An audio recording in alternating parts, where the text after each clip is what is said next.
Welcome back to the Dershow. I'm doing this show from a cruise ship off the coast of Alaska, where I'm cruising with members of my family. Saw some great whales yesterday, and saw some dogs that participated in the Iditarod. Great trip. Alaska is a wonderful place, and it's nice to get away from some of the hectic stuff going on in other parts of the country.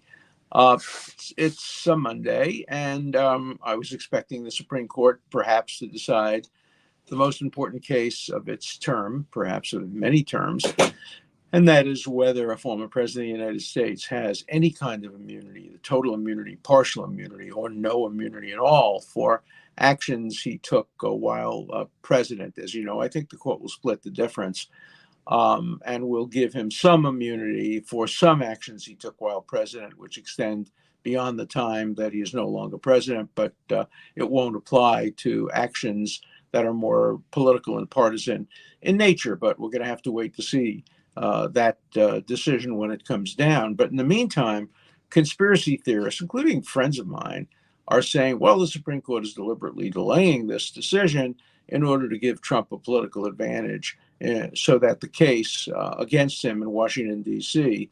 Will be decided, obviously, against him in Washington, D.C. before the election will have an impact on the election. I don't think the case should be litigated before the election. I think it's clear election interference. It's a weak case, and it's a strong jurisdiction, obviously. And Jack Smith, there are questions about whether his appointment was an appropriate one. But in any event, the Supreme Court isn't part of some kind of a political conspiracy here. The justices are very split over the issue of Trump. Yes, they're conservative, 6-3, but of the six that are conservative, I'm not sure how many of them would call themselves pro-Trump. They certainly rendered many decisions that Trump did not like. Most recently, I would imagine the Republican Party was up in arms about the gun case, in which the Supreme Court 8-1 ruled that somebody who has a outstanding order against him preventing him from seeing a woman who he has abused can have their guns taken away. To me, that was the right decision, but it was certainly not a pro-Republican decision. This morning, the Supreme Court granted review in a very complex and difficult issue of transgender medical procedures for children under the age of 18. The hardcore Republicans want to make sure that these statutes are upheld, and others have some different views about that. And so the court granting cert suggests that the majority of the justices think there are some problems with some of these statutes. It's a very complicated and difficult area. Obviously, 12, 13-year-old kids should not be permitted, even with parental consent, to have surgical procedures that are irreversible. And because 12 and 13-year-olds don't know who they are and what their future holds. But 17-year-olds, perhaps, who've gone through the horrors of being discriminated against, maybe do have the capacity to make a decision with parental advice. This is a case that the Supreme Court will consider and will render again. It won't be a 9-0 decision, and it will be a decision with 4 or 5 separate opinions. And that's what the Supreme Court does. Look, I've been critical of the Supreme Court over the years, and I've been critical of Justice Thomas for taking too many trips on private planes and boats from people who at least may be perceived to have interests in front of him. But I've also been very critical of judges on the other side. What I can't stand are statements, for example, rendered recently by the Bar Association of Connecticut, basically one-sidedly saying, "Oh, you can't criticize and attack the judge in the New York City Trump case without saying a word about uh, the Democrats who are very critical of the Supreme Court and critical of Judge Cannon. Bar Association shouldn't be involved in making partisan proclamations, but they are, and so the Supreme Court's going to go on its way.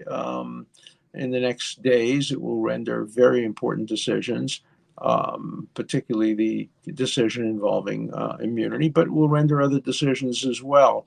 I'm not in the school that says that once a politician puts on robes, they cease having political views. That's true of some. Justice Harlan, who I knew when I was a law clerk, he was so nonpartisan that once he became a justice, he refused to vote.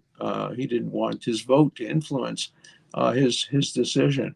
That's obviously not what happened in Bush versus Gore back in 2000, when it was split 5-4 with 5 Republicans giving the presidency to a Republican and 4 Democrats voting to give the presidency, or perhaps open it up so that the Democrat could win.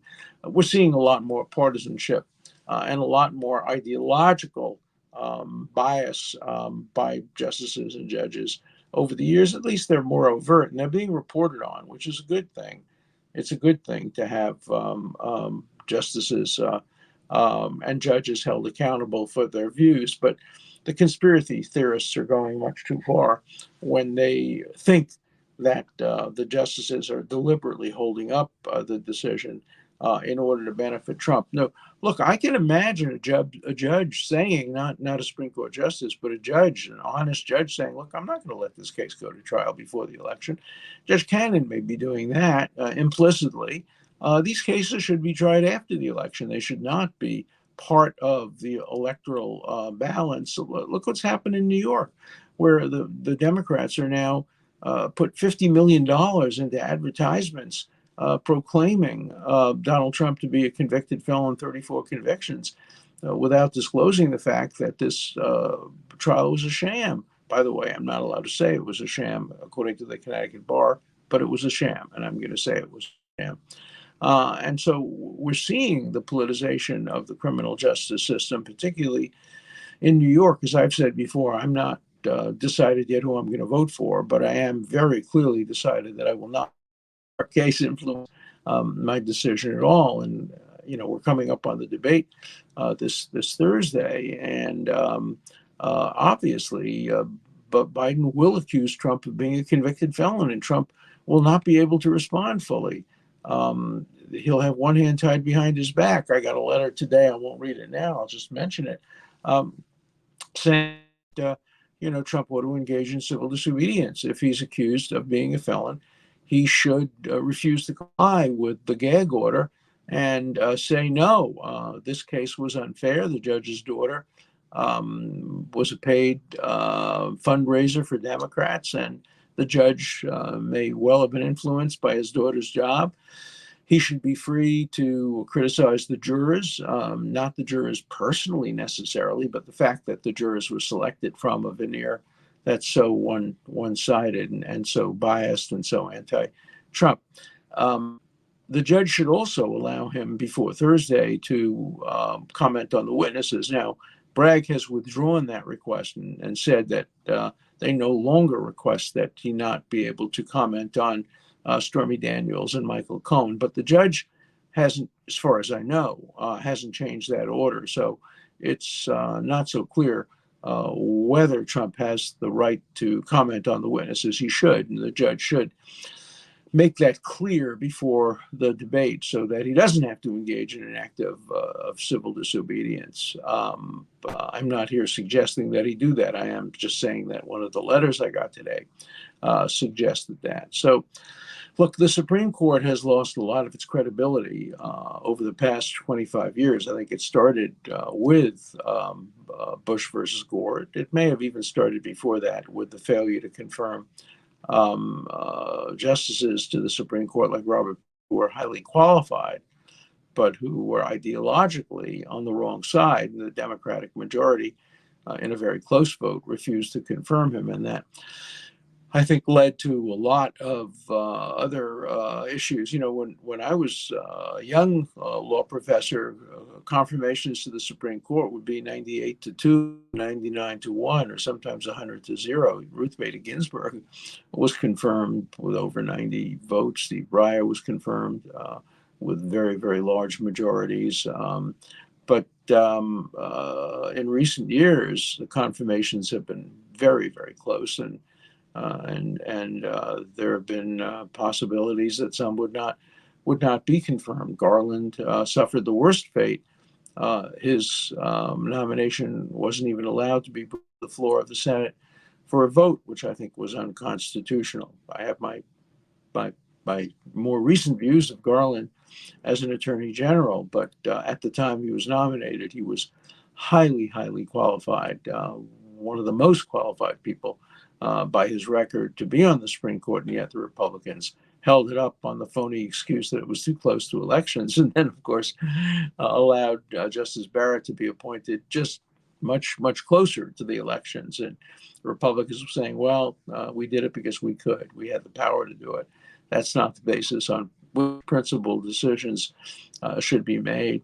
And so, I think we're at a stage where now we're seeing a lot of uh, uh, focus on the United States Supreme Court. We're seeing a lot of focus on the partisanship of judges and justices, and we're seeing a lot of emphasis on whether or not the justices can render decisions that are fair.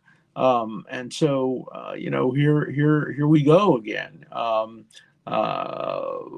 hoping the Supreme Court renders decisions, particularly in the immunity case, which reflect the law and not their preference for one candidate over the other. I'm fairly confident that will happen, though I'm also confident that the case will not be decided 9-0. It will be clearly decided based um, on ideology, though I wonder if it will be decided based on partisanship. I suspect that, like many other Republicans, some of the justices who are Republicans and who support Republican ideology are not Trump Republicans, even some who may have been appointed by Trump. Both Kavanaugh and Barrett have shown a degree of independence from Trump, and that's the right approach. So once you get onto the Supreme Court, indeed, once you get onto any court, you should be obviously more partisan free and more neutral. And so I'm hoping that that will happen. Okay, let's see some letters today. I have to do it off the phone because I'm on a boat without a printer. Dershowitz is 80 years old. He's more courageous even at this age than 90% of lawyers in New York, and probably 90% of all lawyers in America. Continue to lead me by example. Look, it's not courage. It's I'm not afraid of criticism. I've gotten plenty of it, and I've gotten fair criticism and I've gotten unfair criticism. But I think all people should stand by their principles, and if that requires courage, it's something about our country. Um, uh, Dear God in heaven, I never thought in my 60 years on this earth that anyone would have to think twice about wearing a Zionist T-shirt in public. What is this country coming to? Well, you know what happened in Hunter College, which is around the corner from my apartment in New York. Radical anti-Israel racists were holding up pictures of Sinwar, the mass murderer of October 7th. The Hitler of modern times, who would, if he could, kill as many Jews as possible. He's essentially said so. And students, American students whose education we're paying for, Hunter is a New York City supported school, are holding up signs adoring Sinwar and supporting Hamas that perpetrated these horrible killings, and supporting Hezbollah and trampling on American flags. What is our education coming to? Where are our students going? What is the response? What is the appropriate response? Let's see. As a resident of Connecticut, I should be appalled at would take such a one-sided, biased stance on any issue, let alone a judge presiding over a kangaroo court. However, this is the slime we are living in because it is Trump. The left feels okay to steamroll over all obstacles to taking him down, no matter how much damage it does to the country. I agree with you. I don't know who to blame.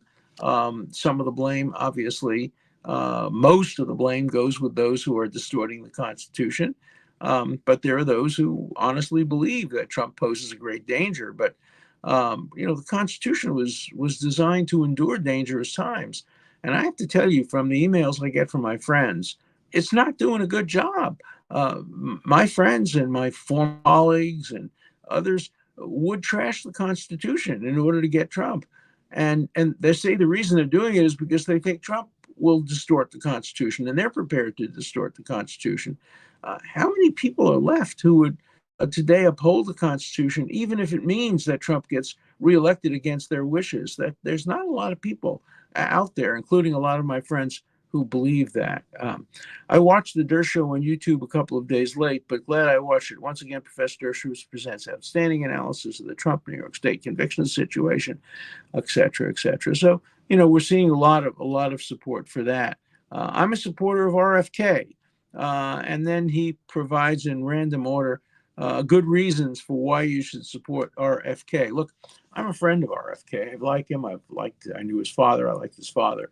I knew his uncle very well, Ted Kennedy. I worked very closely with him, and I have a lot of admiration for a lot of the things that RFK stands for. He's the most pro-Israel candidate there is among the candidates. The problem that my wife has, and whenever I say I'm thinking about voting for RFK, my wife says you can't do that. That's like not voting.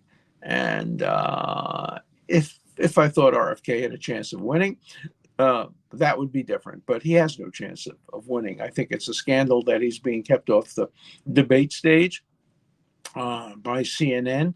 I think that he should be allowed to be in the debate. He's gotten 13, 14, 15% of votes in swing states, and he will have an impact on the election one way or the other.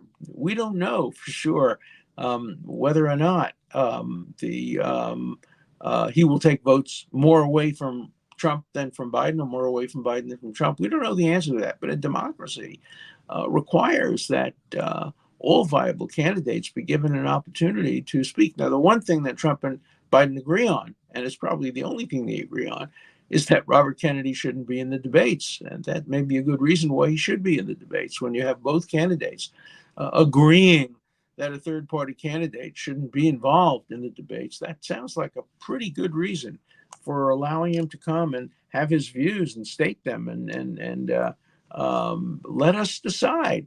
Again, that's why I'm so opposed to gag orders. I had a piece in the Wall Street Journal over the weekend this week in which I argued that the gag order not only denies Trump his constitutional right to speak, but as I've said on the show, it denies us, the public, particularly those of us who are undecided, the right to hear him and the right to hear him and make up our own minds. Now, he may overstate things and he may misstate things. Yeah, but that's why we're there, to be the ultimate judge. Judges in New York, Judge Marchand shouldn't be allowed to have any influence on the debate by imposing and retaining a gag order after the election is over. And so, I'm for free speech. I'm for free speech on the CNN debate. I'm for free speech in terms of gag orders. Just the other day, a Trump spokesperson was canceled by CNN in the middle of an interview because she said, and correctly said, that the two interviewers for CNN, both of whom I know, Jake Tapper and the other person who's going to be the interviewer on the show, Bash, clearly are supportive of Biden, and the public have to know that, and they have to evaluate it. I'm pretty sure that CNN will make them be as fair as possible, at least seem as fair as possible, but fact that they both have said things very positive about Biden and very negative ought to be known to the public, and CNN should not be censoring a Trump spokesperson who wanted to make that clear and wanted to make it clear with examples. And so, we're seeing so much bias, so much partisanship. It's terrible, and it's hurting the country, and it's hurting the world. And we're seeing it not only in the United States, we're seeing it all around the world. We're seeing it in Great Britain, we're seeing it in France, we're seeing it in Spain, we're seeing it in Canada. And the reasons aren't obvious. We're not in some worldwide depression like in the 1930s. We're not in the middle of another pandemic like we were several years ago. Things are not bad, and yet the world is more divided than it's been since the Second World War, since the lead up. Remember, in the lead up to the Second World War, Europe was divided. So was America, but not as much. Europe was divided into two camps. You're either a fascist or a communist. The center had really been shrunk by the extremists, and we're seeing that in the United States today to some degree, but we're seeing it to a greater degree today in Europe. Eastern Europe tends to be leaning toward the right. Western Europe more to the left. The British Labour Party has come back after they were in the doldrums. And we're seeing that in Spain and in France, and in Italy. And so we're going through a very major change, and we're not doing it very well. And so I'm always here to try to keep us more toward the center. And whenever I do that, I get mail from the people on the right saying, "You're abandoning us." Well, I'm not part of you, so I can't be abandoning you. And people on the left saying, "You're abandoning us." I'm not part of you, so I can't abandon you. I'm dedicated only to what I believe is the truth. And obviously, we all have our hidden biases. I try to expose mine as much as possible, but um, uh, some are unconscious and some can't be controlled. So let's all try at least to commit ourselves to sticking to principles and to sticking to the truth. As I said, I'm on the boat. I'm hoping that I'll have reception tomorrow from wherever I am, and so I'm looking forward to seeing you again tomorrow and Wednesday, and shortly thereafter, I will be back. But whenever I'm not on, I miss you. So I'm hoping to be on as often as I can. Take care. See you soon.